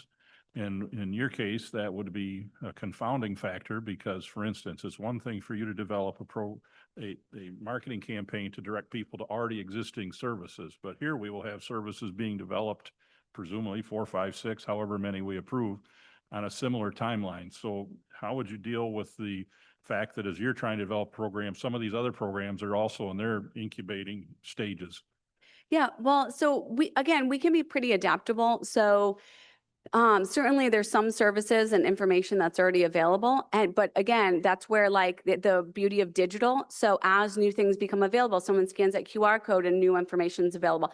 We can also update, our ads to say that there's new materials available. We can even leverage the campaign to cross promote the launch of some of these other programs that you're adding. So again, we can be very flexible. And in Erie County, actually, we have us essentially in our timeline developing the campaign and then rolling it out. Erie County, when they came to us, said, look, we're in a state of emergency right now, and we can't wait a couple of months. Like, I mean, yes, we want to do this right, but we can't wait a couple of months. And so what we did in media, it's called flighting. And so essentially we developed some initial streaming radio and some just very small basic things to get something into the community almost instantaneously. So within a couple of weeks of funding, we were already on the radio. We were already starting to get ads. But again, knowing that we're going to have some more sophisticated ads, a bigger media buy, et cetera, later on after we had talked to the community. But there are some things that their opioid settlement fund task force already knew, and they were like, we need to do something now. Do you know what I mean? Even if it's more of a placeholder, and then let's build on it. So again, we work with you. We can be flexible. And then also we've done campaigns that are a year, which is what we're proposing here. But certainly, Erie County's 2 years. We've also done 5-year campaigns. So we're happy to accept money across many years. But but again, that's where the formative research piece comes in, and then the work plan. And so, we want to be flexible to your needs. So if you came to us and said, hey, we want to fund you, but we want a radio ad, immediately, again, we can adapt. Or if you say, okay, well, we want to save X for here, but then we know, the timeline looks like Y for some of these other groups, we can take that into consideration, and you'll see in our work plan, and we don't move forward with our work plan until you review and approve it. Well, that goes to my other thought too. Some of the other proposals we're seeing, not media proposals, but for services, some are 1, 2 years, other are 4 years. Of course, you're proposing 1 year, but you've already answered, of course, you'd be open if the relationship was established to continue to work with us into the future, depending on what the county saw as the need. Yeah, absolutely. Well, and then there's also, we had one county that worked with us and they originally only envisioned a 2-year campaign but they really loved what we've done, but they had already sort of appropriated the dollars. So we're staying on as a community liaison because we've created all these relationships with community-based organizations and we have some evergreen materials and we're sort of arming them with stuff and then we'll get funded the following year. So again, we're pretty flexible. We've been in this space for 30 years. I've been in it for 20 years. So, at the end of the day, we want us to help save lives. This, is, I said, this is kind of part of the fabric of, who we are and how we got founded. We really wanted to bring commercially proven best practices to issues that matter. And for 3 of our staff, this is very personal, myself included. 8 years ago, I revived my own brother and I wouldn't have known what to do if I didn't exist in this space. And so I'm happy to say March 13, he hit 8 years sober.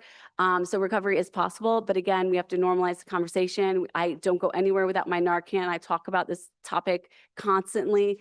It's just something that anyone can be at risk.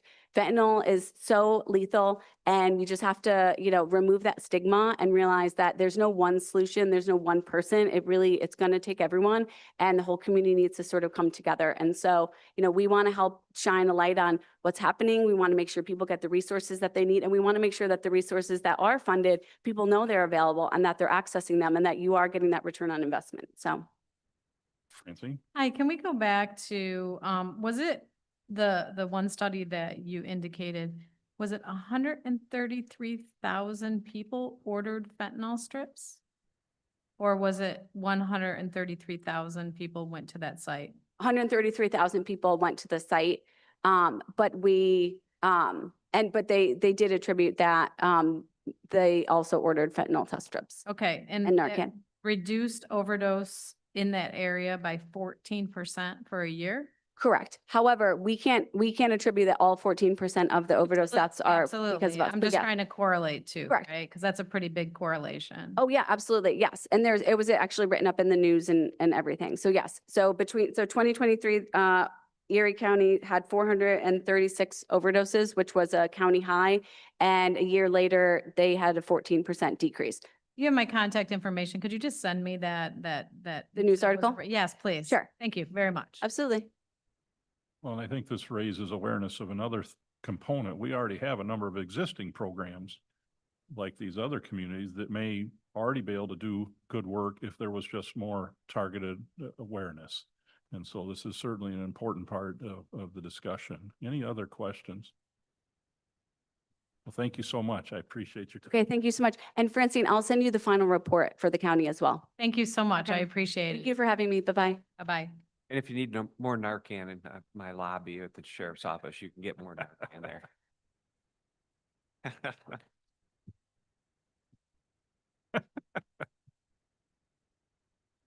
Okay, well, thanks. Next we have, I'm sorry, I don't have your name here, but a representative from Share the Warmth. Please come introduce yourself and be mindful of your time.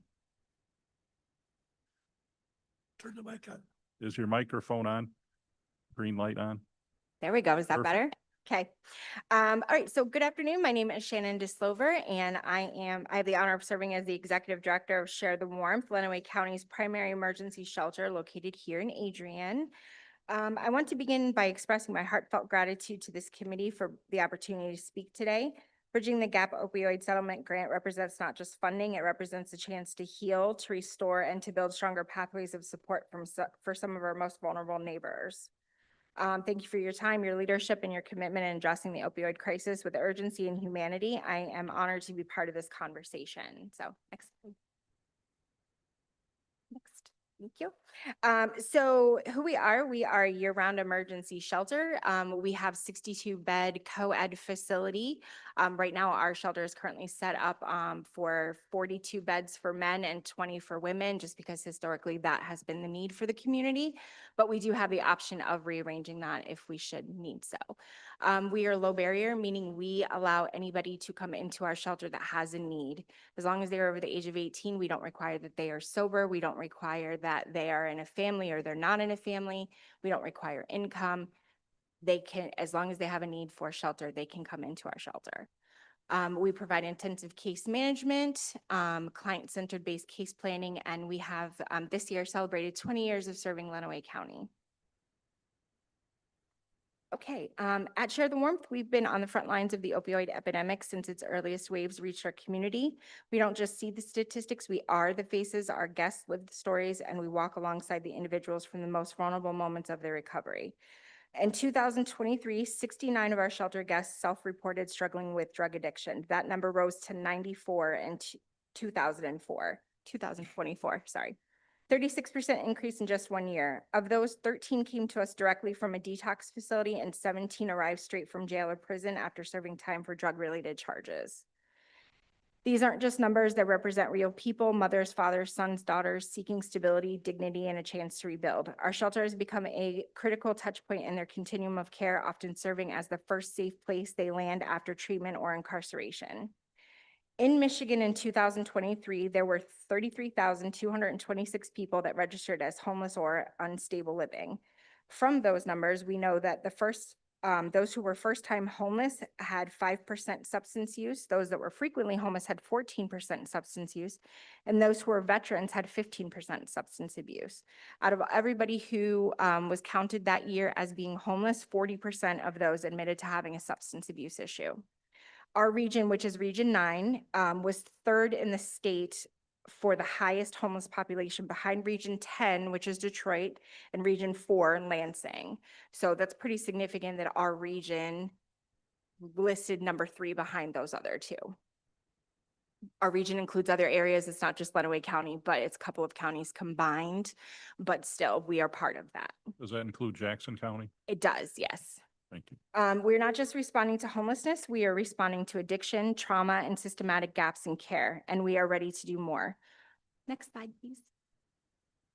These numbers tell a story and they also demand a response. With the support of Bridging the Gap Opioid Settlement Grant, Share the Warmth is prepared to deepen our role as a stabilizing force in the recovery journey.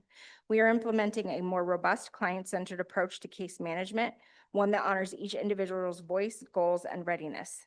So this includes housing advocacy, referrals for mental and medical health care, legal assistance and advocacy, harm reduction strategies, strengthening peer support networks.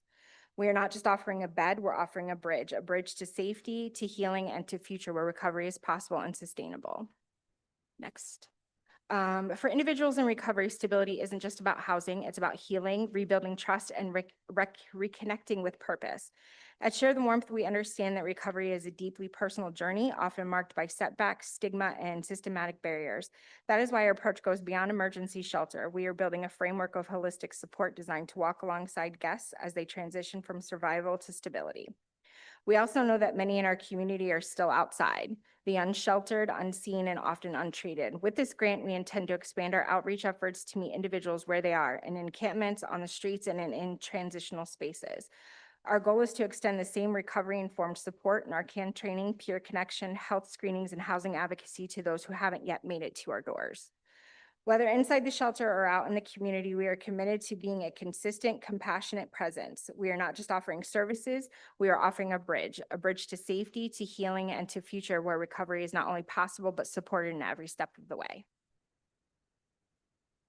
So our timeline of engagement, phase 1, planning and infrastructure. So that includes finalizing recovery-informed protocols for client-led case management, formalizing partnerships for health screenings, legal advocacy, and peer support, training staff in harm reduction, trauma-informed care, and Narcan administration, preparing the shelter space for integrated services, so screening areas, peer support zones, things like that.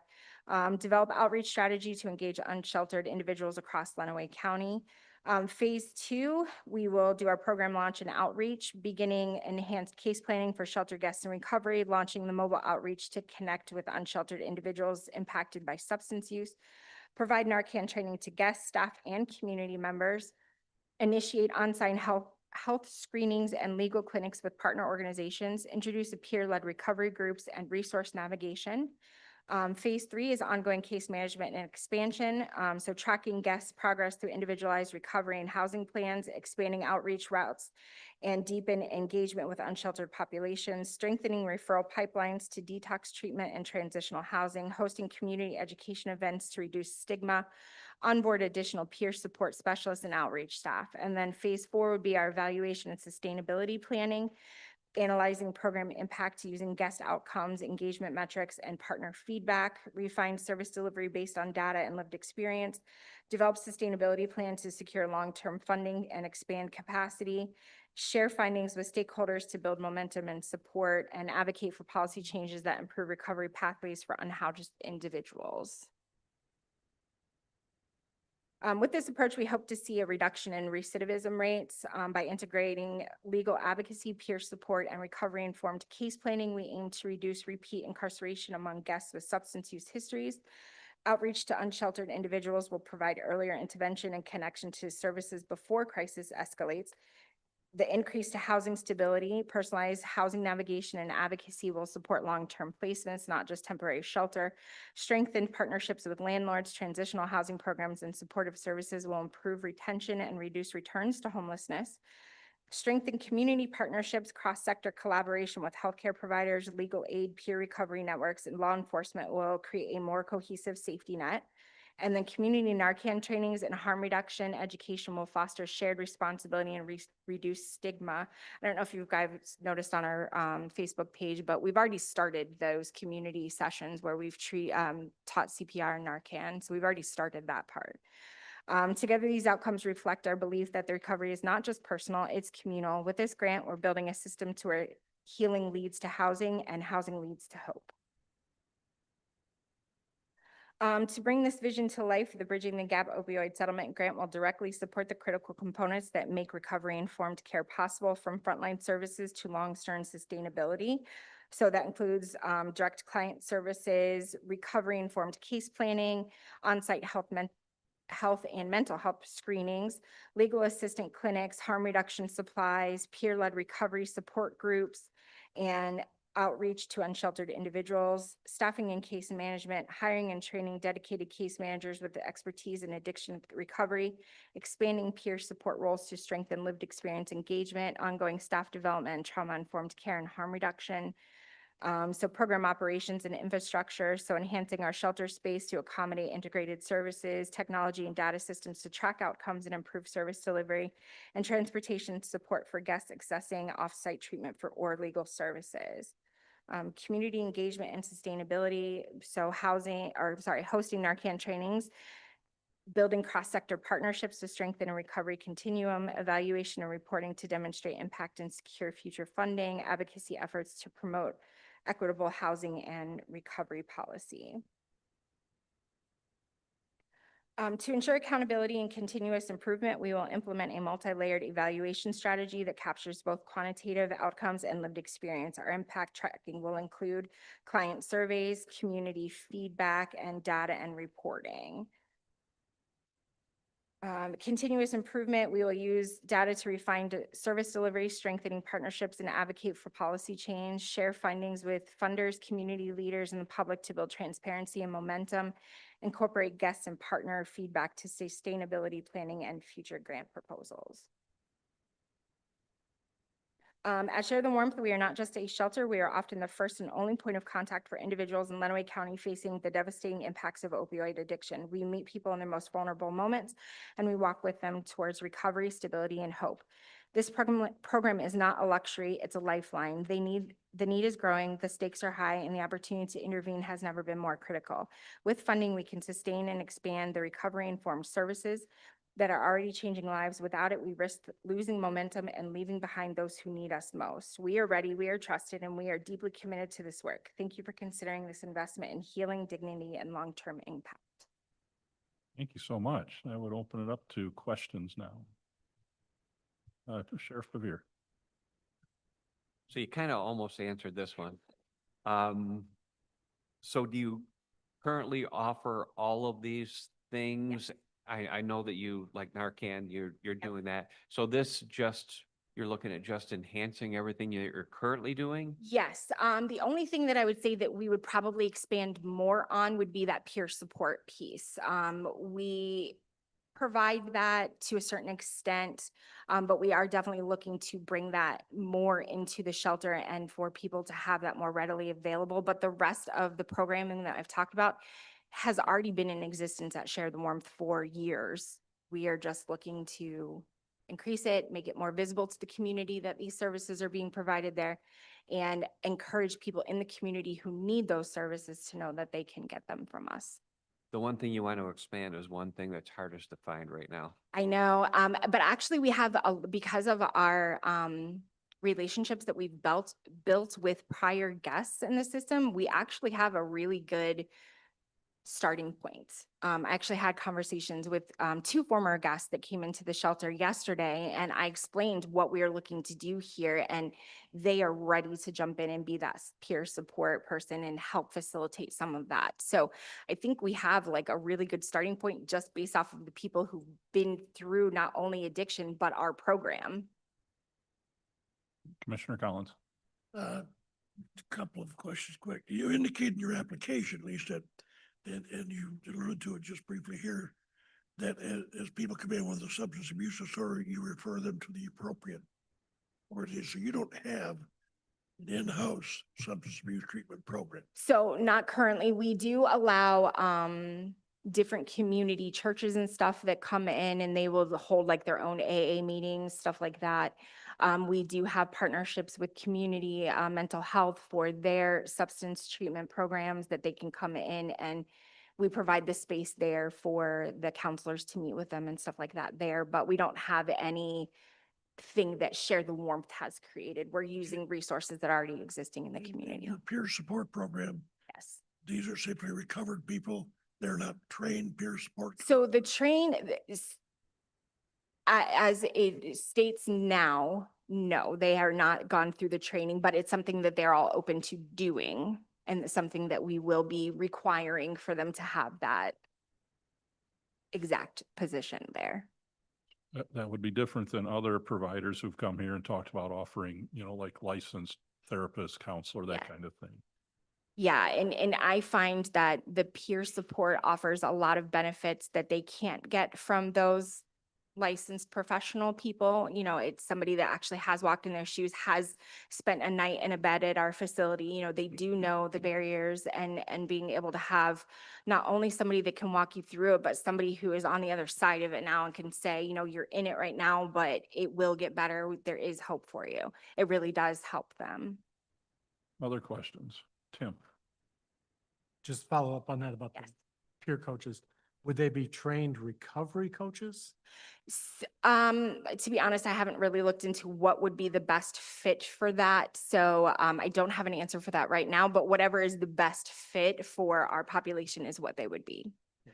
And so would case management be a requirement of entering Share the Warmth moving forward? So case management is a requirement of being at Share the Warmth already. Case management looks different for every individual in there though. So while it is a requirement, the level of case management is different for each person. So that is something that's evaluated at time of entry. But yes, it is required. When you say evaluated, is there some assessments? Yes, that we have risk Cool. assessments, we have other internal assessments that are done, and then just basically doing those conversations with them, finding out what their barriers are. We have to create housing case plans for them, that obviously housing is the main objective, but everybody knows that that's not a one shoe fits all kind of thing, so there's other things involved in that. So those that are going through addiction and wanting to get into recovery and stuff like that, they have different paths that they also have to follow besides just housing. Rhonda, do you have a question? Please. Thank you. Hi, Shannon. Hi. And I just had a question related to the program budget as it's laid out in the RFP that you submitted with staffing and salaries at 225 per year. Yeah. And for 3 years. So how many, it's for case managers, harm reduction specialists, peer support staff, program coordinators. How many positions is that? So right now at my shelter, we have 13 on staff. So I'm anticipating being able to take my existing staff and move them into those specific roles. That was my. So yeah, so they kind of will have multifaceted there. They're gonna have what they're already doing, but then also this too, because as we talked about earlier, we're already doing all of this stuff in the shelter. Are some of them part-time now and they would move into? I have one part-time and he probably will not move in. He's my weekend coverage, Okay. because he goes to college right now. So I don't know that it would fit for him, but there is room to bring in more if we would need to. Gary? I wrote down so over 3 years, you're looking for 900,000? Yeah. Yeah. All right. Yeah, the shelter, it has grown so much in the last 7 years. When it used to be able to exist on going from church to church and volunteers, that has gone away. So our program budget is very, very significant, just to keep the shelter open. So I know it's a huge ask and I really appreciate the consideration for it, but that the ask that we're doing is not even a half of what our actual operating budget is for the shelter. Other questions before I ask a couple? Forgive my ignorance. I mean, a lot of these folks here I know have a long relationship with Share the Warmth, and I'm a Blissfield boy and we don't have Me a too. Well, not boy, but girl. very sure, understood. A lot of reason to be involved there until Mhm. this position as a commissioner. So you have 64 beds now? 62. 62. Mhm. And you're not looking to increase that, or you are? We would be open to it, but it's my understanding the building capacity won't allow for it. So the additional resources is not for people who are staying there necessarily, but it's people maybe from that stream of folks, but also others that you reach into and then to transition them into other types of housing? So the program is going to be focused mainly on the people that are taking advantage of our shelter services as well as the outreach services. So those that are in encampments, those that are not coming into sheltering locations. There's plenty of them in the community that are in encampments, and my staff has already been doing outreach with them for quite a while. So that it would be including them as well as the people that come into the shelter for shelter services.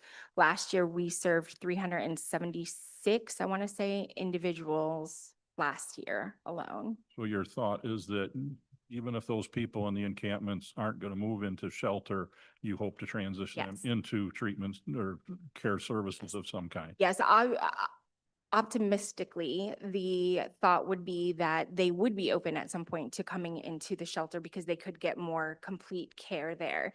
But at least meeting them where they are now and at least getting the resources to them, having somebody check up on them. They're still provided case management. They still get all of the same stuff.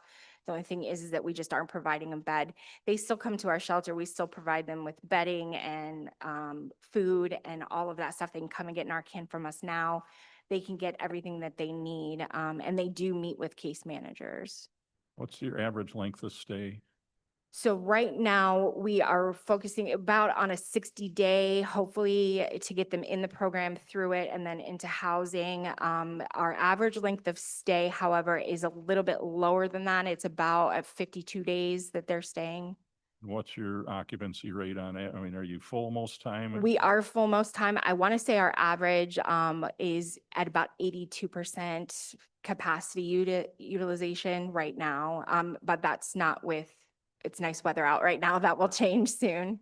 Paradoxically, from some of my reading, it seems sometimes when you increase the supply of services, you can actually have a boomerang effect where you actually attract a larger pool of people than the community was already currently hosting. Right. So we do a lot of pre-screening for people. So when they call us, we have a pre-screening script that my staff reads to try to figure out what their need is. It's called shelter diversion too, what their need is. And one of the questions is, where are you currently located? And if they tell us that they are out of county or whatever, we let them know we're not going to be able to assist them here, and we provide them resources in the county they're in. So we don't like to encourage people coming from outside in here for sheltering. Sure, understood. Like I say, these folks have a lot more experience, but I know that you're a respected and important part of our community, and I Appreciate that. appreciate the work you do. Any other questions? Well, thank you so much for coming. I appreciate getting to know you, Do I turn this? please. Yeah. Okay, before we go to obviously non-existent public comment, is there any, discussion everybody would like to share now? Any thoughts that you want to bring up? I would just say that I've had some discussions with some of you since I've been back, and I discussed this with Francine as we think about these evaluations. And again, remember, it's a initial layer of kind of weeding some things out, as I told Francine.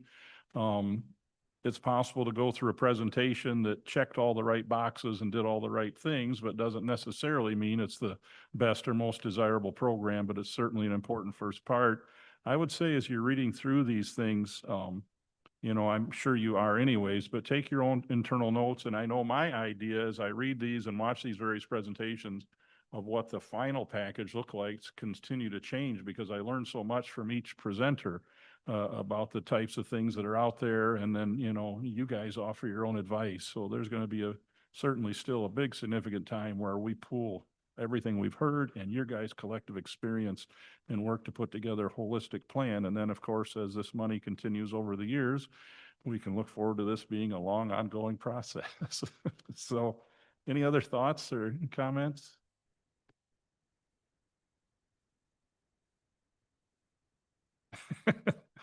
I can say that her manner of communication works very well for me because I'm wired the same way. Absolutely. So, I mean, it would not look good if you were a marketing person and you couldn't effectively communicate verbally what you're intending to sell. But my personal opinion, for what it's worth, is an impressive presentation with some really meaningful stuff. So anything else? Any public comment? There's no public here. All things being considered, I would entertain a motion to adjourn. Oh, I'm sorry. Motion to adjourn. Thank you. Moved and seconded. All in favor? Aye. Opposed, same sign. Thanks, folks. We'll see you tomorrow.